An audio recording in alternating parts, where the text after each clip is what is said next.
দিল। ও মৌলবি তুমি কয়া তোরা যে নবীর সৃষ্টি না করলে জগৎ সৃষ্টি হইতো না। আমার এখানে প্রশ্ন রইল সেই নবীর নামাজ কোনটি? আর এই নবীর নামাজ না পড়লে বাঁকা তোরা হান্দাইয়া দিব। আদম মুসা ইব্রাহিমে পাগল হয় আল্লাহর প্রেমে গো।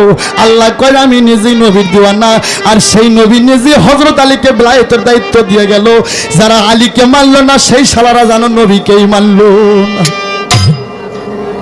আমার ভাইরা রে, প্রশ্ন রয়ে গেল নবীর নামাজ কোনটা? তুমি জানলে জবাব করো।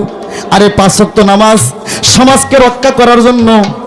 ঠিক আছে আমি পড়ি, তোমরা একটু মানুষের সামনে পড়ো, লম্বা টুপি গাইড়িয়ে দিয়ে। আমি অত টুপিটা বিদেই নাই, আমি একা একা পড়ি। আমি একটু চিকন করে বলি বাবা, আমার মারফতের নামাজ 1 ওয়াক্ত নামাজ, একটাই সিজদা, একটাই নিয়ত, একটাই ভক্তি।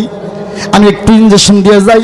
এবার মৌলবি তুমি শোনো রে, আমার মারফতের পীর কয়, আমার আব্বা জানেরা কয়, পরবারি পরনারী কেউ করো না হরণ, পারে যাতে পাইবা না রে মন, 84 লক্ষ জনি ভ্রমণ করে হবে মানব জনম। আর আসা যাওয়া যেখানে ভক্তি আছে সেখানে ভক্তি নাই, তার কোনো মুক্তি নাই। যতবার করিবা ভক্তি ততবার পাইবা মুক্তি। ভয়ে ভক্তি, ভক্তিতে মুক্তি, ভক্তি দিতে না আগে বড় শক্তি।